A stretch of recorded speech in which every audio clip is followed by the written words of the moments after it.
There's no lost judgment in this game that I think could possibly be my game of the year, and also I enjoyed the game so much, I accidentally bought it twice. This and more with Play and Tell.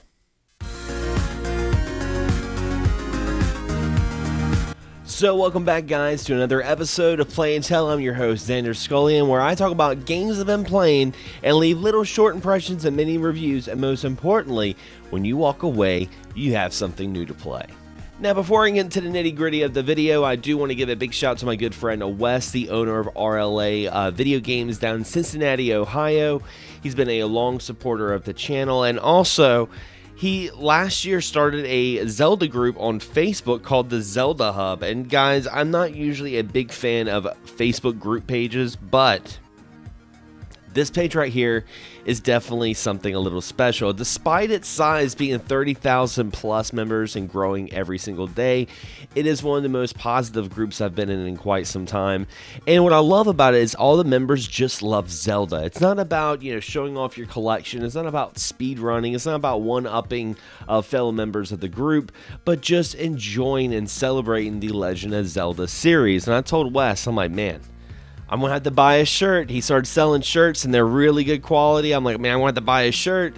I'm going to have to give this group a shout out because I think more folks need to check it out. So be sure to hop on in. I'll have a link on the description below, and we can all just talk about some Zelda. How about that? Now, the first game I want to talk about is Metroid Dread. Probably Nintendo's biggest secret lately, because let's face it, no matter how much you watch influencers and people who work in the industry, no one knew that this game was coming out. It just came out of nowhere, and it was like they announced it, then before you knew it was out on shelves. And I'm not going to spoil too much about Metroid Dread because I know this is probably a game that's on someone's Christmas list who's watching this, and so I'm not going to spoil the story itself. But, the story does take place after Metroid Fusion, and the game does do a pretty good job explaining some of the events of the previous game, because let's face it, Metroid Fusion was over 20 years old, and the only more modern way you can play that is maybe on the Wii U or Game Boy Advance, but that's about it other than emulation. But, it does a pretty good job of that. And the game just has this haunting feel to it when you first start because, you got all your power-ups stripped away from you. You're running away from this artificial intelligence that's just trying to kill you, the EMMIs. Like, when you go through those corridors and you hear the little beep-beep music, it's almost like having flashbacks of the Guardians from Breath of the Wild. You know it's about to go down. And as you progress through the game, you do get more power-ups and you become more powerful. And you start to be able to kind of one-up the EMMIs a little bit. And I will say, the parry system, bigger improvement than Samus Returns on the 3DS. I know that was something that they tried to introduce to that game, and I wasn't really a big fan of it, but I do feel like that Metroid Dread really redefined their parrying system, and the more you parry a character or an enemy, the better items you get as well. So it's definitely something you need to learn, and it's not a particularly long game. I know some people who have beaten this game in about 8 or 10 hours, but I'll be honest, there's so much exploration in this game that honestly, take your time with it. Don't just rush through it. Take your time, soak it all in. The more you progress through this game, the more the backgrounds start to kind of become more organic, which I really like. It's almost like you're going deeper down the rabbit hole of this planet. And I really do enjoy it. I really do enjoy Metroid Dread. It's going to be one of those games that years from now, when people talk nostalgically of the Nintendo Switch and talk about the classic titles like Breath of the Wild, Mario Odyssey, you'll also get an honorable mention of Metroid Dread.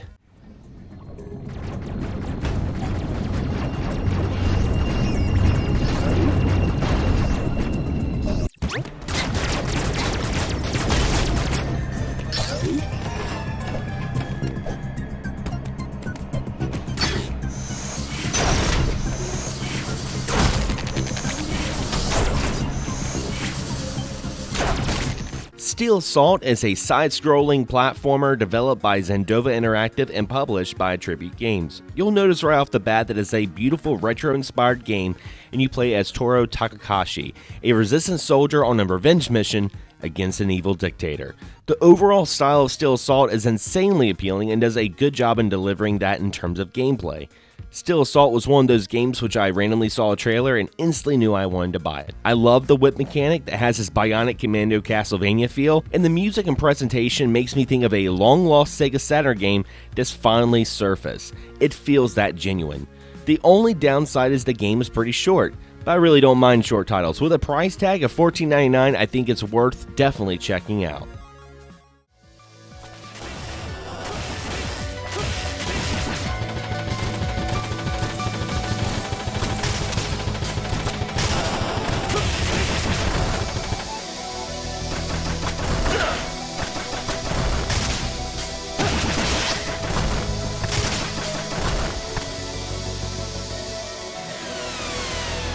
Speaking of the Nintendo Switch, it's becoming one of my favorite consoles of all time just because of the amount of shmups that a Nintendo Switch has. I mean, you guys know that's one of my favorite genres, and there are so many shooters on the Switch. And my friend Darren, who's also a big shooter fan, was posting about this game, and I was like, I gotta check this out. This looks awesome.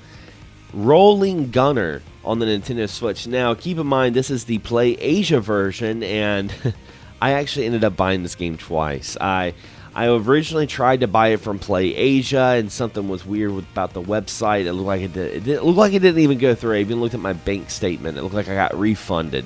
So I was like, okay, that's weird. So I bought it digitally.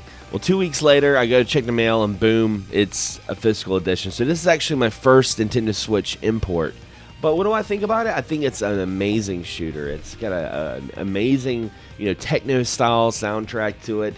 The ship that you play as, I really like the fact that the ship also has this other floating ship that you can control to go 360 around you. So you can have it in front of you to add more firepower, or you can have it go up top or even behind you to help some of the back fire from the other previous ships. And it does have that bullet hell kind of feel to it. I think it's very accessible, though. The game's not entirely too long, but definitely check out Rolling Gunner. If you can get it digitally, do that. You can also go and Play Asia. I think I spent about $40 plus shipping for Rolling Gunner. Definitely check it out.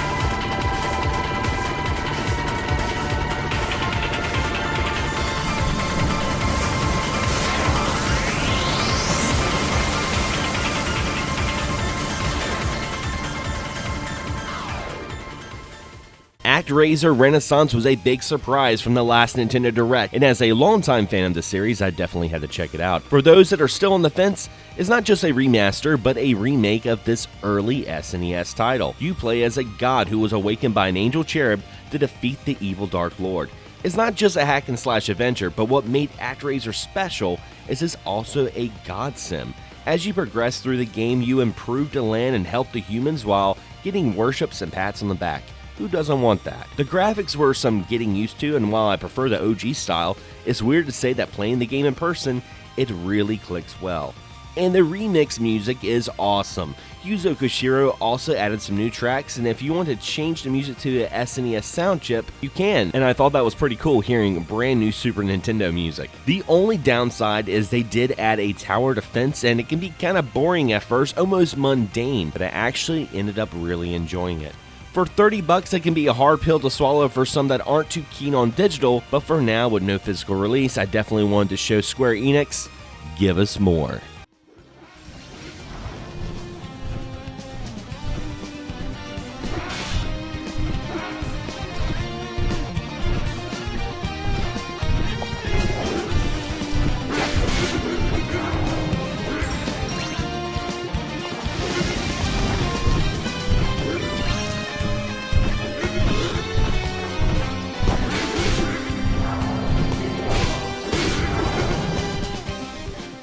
Now, the last game I want to talk about is a game I've been currently playing, and that is Lost Judgment. I really have been enjoying this game, and just like I enjoyed Judgment a couple of years back, I really enjoyed that game.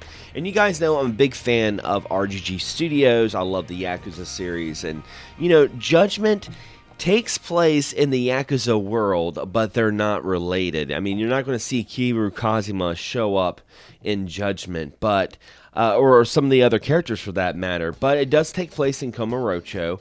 But what was interesting about Lost Judgment is Yagami's detective agency goes out of their way to Yokohama, which is funny because Yokohama actually takes place during Like a Dragon. As a matter of fact, I think these games might be happening at the same exact time.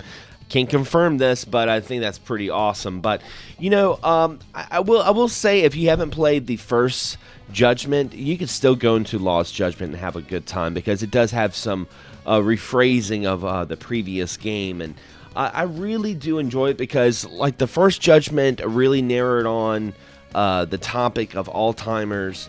Lost Judgment talks about bullying. Now, I don't want to spoil the story, but I will say that there's more than meets the eye. It's not just your standard bullying story, but turns into a whole student-teacher murder conspiracy. So I'm slowly chipping away at the game. I'm about 8 hours into it. I've been really enjoying some of the storytelling and some of the improved gameplay from the previous game. I feel like they really redefined a lot of the mystery elements that were in Judgment that I enjoy, but I felt like could have been a little bit better, and they really have improved with Lost Judgment. And you know, the side stories are really where these games shine, because they're just so wacky and so out there, because you have like this really serious story and people getting killed, and all of a sudden, I kid you not, in Lost Judgment, I had a mission where I had to skateboard to a pawn shop and beat the hell out of a guy who was trying to buy this action figure to go scalp it. I had to get this action figure for someone before someone else bought it from this pawn shop and scalped it. I'm like, really? This is awesome. This is like real life. But yes, if you're a big fan of RGG Studios, you're a big fan of Yakuza. If you're a big fan of really deep, you know, narrated stories and a wacky gameplay, Lost Judgment is definitely something you need to check out.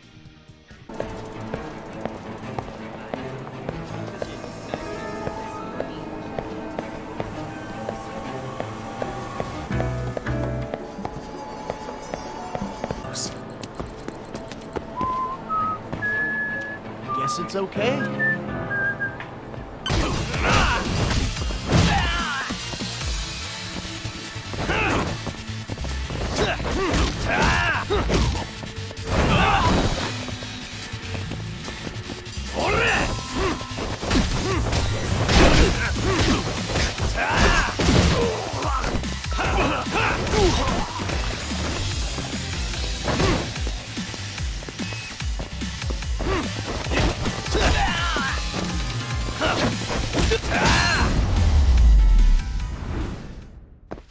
But anyway, guys, those are some games I've been playing recently. What have you been playing? Leave a comment below. I'd love to hear some of your game titles and maybe some games that I want to check out as well. And if you enjoyed this video, don't forget to subscribe, but also hit that bell so you're notified on all future videos that come out on this channel. Anyway, guys, as always, thanks for watching, thanks for subscribing, and as always, happy gaming.